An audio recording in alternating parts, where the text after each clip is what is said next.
Պարոն Հովհաննիսյան, մի քանի հարց։ Առաջինը 2026 թվականի համար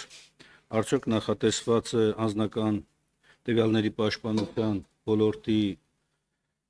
զարգացման վրա ուղղված ֆինանսական միջոցներ եւ օգտվելով առիթից ձեզ, ինչպես նաեւ հետագա զեկուցողներին այս հարցը ուզում եմ ուղղել եւ խնդրեմ հստակ պատասխան։ Ինչպիսին է ձեր վերաբերմունքն ու գնահատականը անձի անձնական տվյալների վերաբերյալ ապօրինի հավաքագրման, հրապարակման ուղղությամբ, այդ թվում ընդամենը օրեր առաջ մարդկանց բնակարանում կատարված գաղտնի տեսագրությունը բաղնիկում, ննջարանում եւ որպես կառավարության անդամ ձեր գնահատականն եմ ուզում տեսնել, լսել եւ նաեւ ինչպես նշեցի, մյուս գերատեսչությունների ներկայացուցիչներն էլ այս ուղղությամբ հստակ գնահատական չեսնեն եւ դրա շրջանակներում առաջի հարցը անձնական տվյալների պաշտպանության վերաբերյալ արդյոք նախատեսված են ֆինանսական լրացուցիչ ռեսուրսներ եւ այդ ուղղությամբ քննարկումներ եղել են, թե ոչ։ Երկրորդ հարցը վերաբերում է Սահմանադրությամբ ամրագրված հանրային խորհրդի ֆինանսավորմանը։ Շռնդալից կերպով մեծամասնությունը քվեարկությամբ հանրային խորհրդի դիազորություններ սահմանեց եւ այդ դիազորությունները բնականաբար ենթադրում են նաեւ նոր ռեսուրսներ։ Արդյոք 26 թվականի համար նախատեսված են եւ ինչ ծավալի մասն է խոսք գնում։ Երրորդ հարցը վերաբերում է, քանի որ մենք գործ ունենք պետական իրավական ոլորտի գերատեսչությունների հետ, որոնց գործունեությունը հույժ կարևոր նշանակություն ունեն կառավարման ոլորտում որակի ապահովման տեսակետից, արդյոք նախատեսված ֆինանսական ռեսուրսներ կան օրենսդրական մինչ կարգավորումը եւ հետ կարգավորումը ազդեցության գնահատումների մասով։ Այսինքն ավելի պարզաբան եմ, մշակվում է օրենքի նախագիծ, կառավարության որոշման նախագիծ, նորմատիվ իրավական ակտի նախագիծ, արդյոք կա հատկացված միջոցներ կամ պլանավորված միջոցներ, որոնք սրանց ազդեցության գնահատումը մինչև կարգավորումը եւ նաեւ կարգավորումից հետո համակարգը զարգացնելու կամ համակարգը առավել հիմնարար մշակելու ուղղությամբ։ Շնորհակալություն։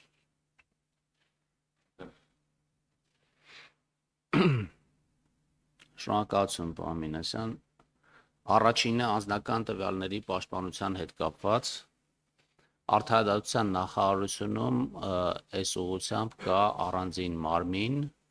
որը զբաղվում է անձնական տվյալների պաշտպանության հարցերով։ Սակայն կա առաջարկ ստեղծել առանձին անկախ մարմին,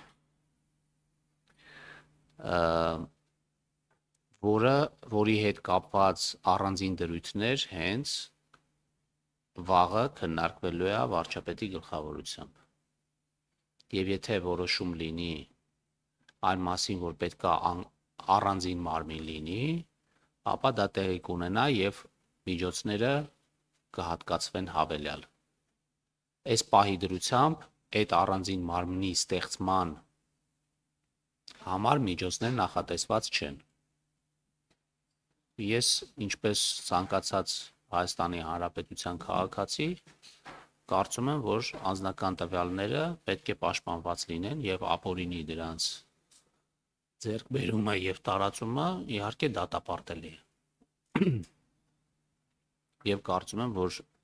մեր կառավարությունում չկա այդպես մարդ, որ այդպես չի մտածում։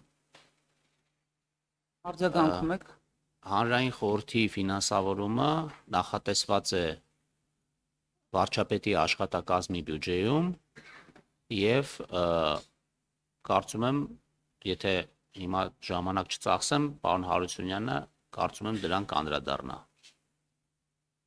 Ազդեցության գնահատման հետ կապված արդեն ասեցի, որ մենք ունենք այդպիսի ֆունկցիա, մի ֆունկցիան գտնվում է վարչապետի աշխատակազմում, ով գնահատում է կարգավորումների ex-ante, այսինքն մինչև ընդունումը դրանց ազդեցության գնահատումն է իրականացնում, իսկ ֆինանսների նախարարությունում բյուջետային ծրագրերի գնահատման նոր ֆունկցիա ենք ստեղծել, որը արդեն պարբերական գնահատումներ կիրականացնի 2026 թվականից սկսած։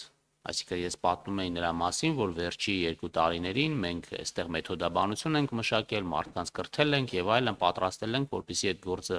հնարավոր լինի անել, եւ 2026 թվականից արդեն կանոնավոր կերպով այս գնահատումները կանենք։ Կարծում եմ դուք նաեւ կաճատերյակ եք, որ այդ ձեր ասած խնդրի լուծման համար նաեւ պատասխանատու է հաշվի քննիչ պալատը տարբեր ծախսերի եւ պրոցեսների արդյունավետությունը գնահատելու եւ ազգային ժողովին ուղիղ հաշվետու լինելու առումով։ Այսքանը կարող եմ պատասխանել ձեր հարցերի վերաբերյալ։ Շնորհակալություն արձագանքում եք, պարոն Մինասյան։ Շնորհակալություն, պարոն Հովհաննիսյան, բայց ես առաջին հարցի շրջանակներում չլսեցի կոնկրետ դեպք, որ ես բերեցի, դրա վերաբերյալ ձեր գնահատականը, եւ եթե դա նույնպես դիտարկում եք, դա այն դեպքն է, երբ որ անձի բնակարանում իրականացվել է տեսագրություն ինտիմ հարաբերության մասին վերաբերյալ եւ հրապարակվել է։ Նախ որպես կառավարության անդամ խնդրեմ, որպեսզի այս վերաբերյալ ձեր հստակ գնահատականը եւ նաեւ միջոցառումները, որոնք որ նախատեսվում է ձեռնարկել նման այլանդակությունը եւ հանցագործությունները կանխելու ուղղությամբ։ Երկրորդ հարցի մասով այնուամենայնիվ եւ իդեպ առաջին հարցշրջանակներում նորից եմ կրկնում, խնդրեմ, որպեսզի բոլոր զեկուցողները անդրադառնան, որովհետեւ եթե մենք պետք է պայքարենք համընդհանուր ձևով ապօրինի այս երևույթի դեմ, ուրեմն բոլոր գերատեսչությունները պետք է այս հարցին իրենց հստակ գերատեսչության ներկայացուցիչները իրենց վերաբերմունքը արտահայտեն։ Ինչ որ ես չեմ լսել կառավարության պաշտոնական դատապարտումը այս երևույթների առումով։ Ես լսել եմ մարդու իրավունքների պաշտպանի գնահատումը, առանձին падգամավորների գնահատում, բայց ոչ կառավարության, գործադիր իշխանության։ Եվ երբ որ դուք հղում եք տալիս արտարադատության նախարարությանը, արտարադատության նախարարության համակարգում գործում է գործակալությունը, որը նույնիսկ այսօրվա օրենսդրության շրջանակներում եւ նաեւ կոնվենցիոնալ պարտավորությունների շրջանակներում պետք է գործի անկախ, որը ցավոք սրտի չի ապահովում ըստ էության հենց գործադիր իշխանության ճնշման պատճառով։ Հիմա երբ որ դուք ասում եք անկախ մարմին ստեղծելու գաղափարը, ինչը ողջունելի է բնականաբար, որովհետև նորից եմ կրկնում, կոնվենցիոնալ պարտավորությունների շրջանակում անձնական տվյալների պաշտպանությունը համարվում է առաջին կարևորության գործառույթը պետության, կառավարության, ազգային ժողովի, դատական իշխանության, մյուս մարմինների, բայց ոնց որ թե այդ մասով չկա, քանի որ քաղաքականության տար էինք եւ նաեւ ենթադրում է ֆինանսական քաղաքականության ուղղվածություն, նաեւ այդ շրջանակներում է որ հարցը տալիս է։ Երրորդ հարցի շրջանակներում դուք ասում եք, որ այսօր կա որոշակի համակարգ, հենց իմ հարցը հենց դրան էր վերաբերում, այսօրվա համակարգը արդյունավետ չէ։ Եղել են բազմաթիվ դեպքեր, երբ որ օրենքի նախագիծը 1-2 գնահատական է տրված, սկսած իրավականից, ավարտված ֆինանսատնտեսական, սոցիալ-տնտեսական ազդեցության տեսակետից, բայց ոչ միայն խորությամբ չկա ուսումնասիրություն, այլ նաև հետագայում այդ կարգավորումը բացասական ակնհայտ ազդեցություն է ունենում եւ հետադարձ կա, որ այս կարգավորումը սխալ էր, որովհետեւ բերեց սրան, որևէ ազդեցություն չի ունենում հետագա փորձերի վրա։ Իմ ասած հարցի իմաստը սա է, ինչպես է նախատեսվում, ինչ է նախատեսվում, որ այս համակարգը վերափոխվի, դառնա առավել արդյունավետ, առավել կիրառելի,